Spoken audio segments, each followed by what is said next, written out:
What's up, guys? Hayden75 here, and Square Enix has stepped in it. With Tokyo Game Show going on, we've had the creator of Dragon Quest come out and announce that they had to make a lot of censorship changes in the Dragon Quest III HD 2D remake, but looking into it, I found that Dragon Quest seems to have a bit of a history of actually having to make some changes, so we'll get into all of that. But please, like the video, comment down below, let me know what you guys are thinking at any point during this, and let's just jump right into this That Park Place article. Dragon Quest III HD 2D Remake creator claims American regulations force Square Enix to remove male and female gender options and alter character designs. Dragon Quest III HD 2D Remake creator Yuji Horii recently implied that American regulations force Square Enix to remove gender and alter characters for the upcoming game.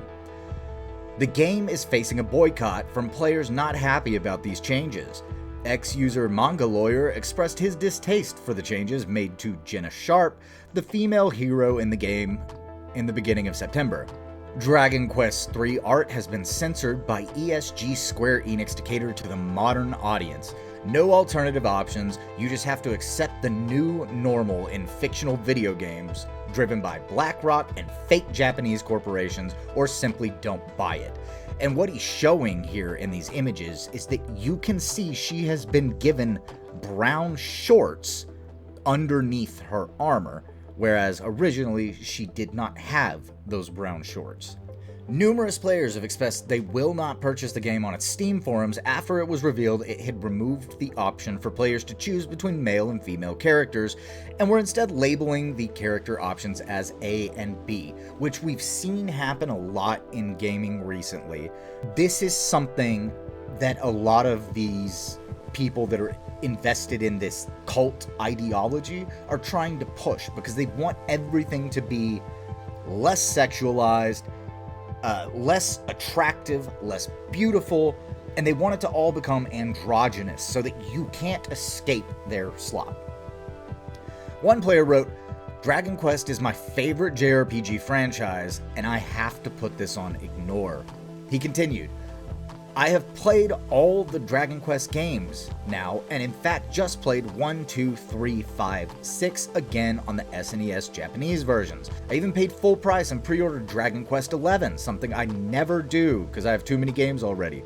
That being said, it pains me to put my favorite JRPG franchise on ignore now. You win, DEI nonsense. I won't spend any more money on you." Now see, that's where you're wrong, my friend. The fact that you're not going to spend money on them anymore is a loss for them. And that's what we need to push. Stop buying games from these people who don't care what you want. Now, obviously, the creator cares. Square Enix is trying to push an agenda. The game was also added to Cabrutus Rambo's DEI Detected website, shout out Cabrutus, where he cited the removed to choose between male and female, as well as trolls being censored by having their lips removed. This is another thing that they do, and it was probably, and I'm just going to throw out a guess here because I've seen some stuff like this before. Somebody probably at Square Enix said that this had some type of racism or something in it. That we've seen them do this before. In an interview at Tokyo Game Show alongside former Weekly Shonen Jump editor-in-chief Kazuhiko Torishima, Horii was asked about the changes made to the character designs and specifically why more clothing was added to Gemma Sharp, the female hero in the game. And if you would like to read the rest of the article by That Park Place, I encourage you, go check them out. They are doing great work over there. They've got John Trent, Valiant Renegade. They're doing awesome stuff, so definitely go check out the article. But for this, let's jump right over to the tweet from Autism Capital. Must watch. Japanese game developers are frustrated at forced ridiculous UN-driven globalist agenda compliance they have to include in their game. Under the name of compliance, it's like an absolute god, an evil disguised as good. There's no such thing as content that doesn't make everyone uncomfortable, because beauty and ugliness, good and evil, are different for everyone. This is the religious concept from the West, especially in America, that influences their approach to sex education. Their approach to compliance is very narrow-minded. Doing business with such a ridiculous country is really frustrating because of that. Japan gets negatively influenced. In Dragon Quest, you used to be able to choose between a male and female main character, but now you can't choose between a man and a woman anymore. We have to label them as Type 1 and Type 2. I really wonder who is even complaining about this. Now, this is what the creator of Dragon Quest had to say at Tokyo Game Show whenever he was questioned. And I think that whenever he speaks about this religious concept, he's not actually talking about the religious right or anything like that from the United States. What he's talking about is this cult that has now forced their diversity, equity, and inclusion onto everybody.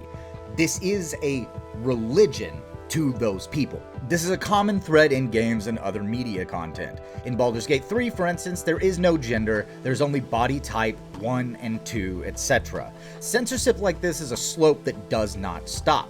There's an agenda to erode all meaning from life, where there is no man nor woman, there is no sense of self, and ultimately there will be no identity left to latch onto, which will make people extremely docile, malleable, and in our opinion, ultimately prove self-destructive for humanity. These types of censorship are communism in a different package. It's Marxism in a different package, essentially. Cultural Marxism, as I like to call it. This road leads to a Soviet Union-esque politburo of an elite, select group of rulers and everyone else. This is not a life you want. Push back against censorship. Don't buy content that's egregiously controlled. Don't use their talking points. Support developers who push back, and don't let yourself be bullied out of saying what's right. Autism Capital is 100% correct on this. And there are various parts of Twitter that have jumped onto this, like Permaband here. Give me Banhammer. Says, the people managing Dragon Quest were asked questions in Tokyo Game Show about the remake of Dragon Quest 3 and the censorship. Their response is basically, I don't get why we had to censor, it's stupid and no one likes it, but the Westerners and Square Enix are making us do it for a global audience. That's what these people do. And we'll look into Square Enix and a little bit of some stuff that I found with them here shortly. Now the kicker is it's no longer global release is more censored than the Japanese release, but even the Japanese players only have access to the same game as global. This is something that is eroding in gaming culture. This is something we have to push back against. And whenever you have the creators of these games who boldly come out and say that this is an issue just before their game launches because the publisher wanted them to include certain things, that's the only way that we stop this stuff. You and me push back against it, and these creators actually push back against it. It's the only way to really win. And then you had a whole group of people that were trying to fact check and say the interview is spreading false rumors, as the redesigns were done back in 2012 for the 3DS with Toriyama's approval. So interestingly enough, there does seem to be a little bit of truth to this. And I dug some stuff up, so we'll jump into that. But first, I found one Japanese gamer here had the perfect quote tweet on this.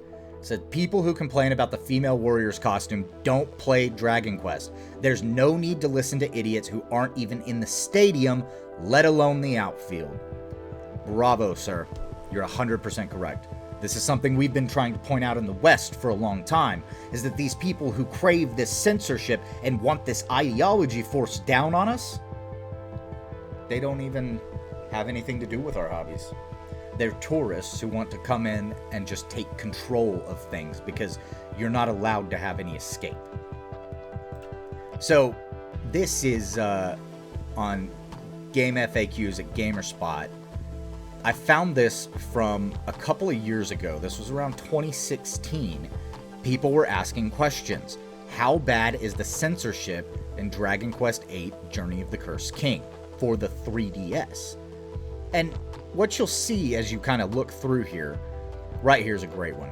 To summarize, the dancer costume, rabbit costume, magic bikini, dangerous bustier, and divine bustier are changed to show less skin. Some are strange looking, but the majority looks good.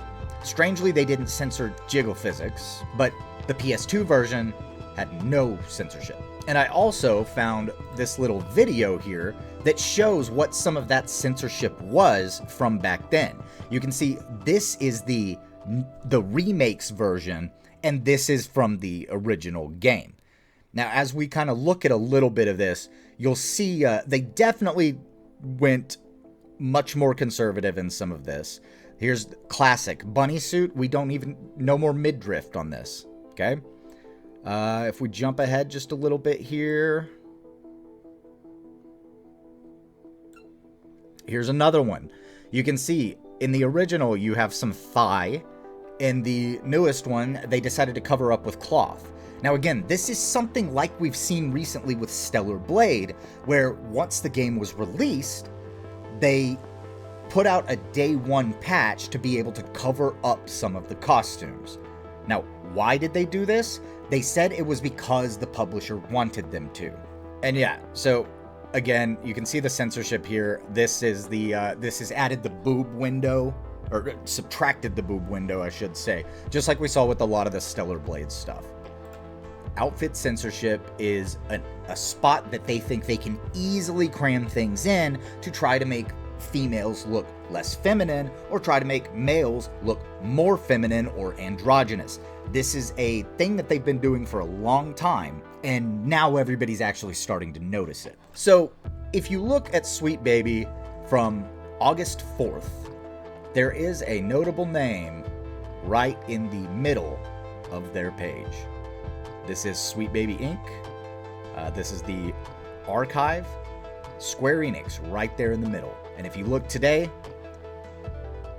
what is missing?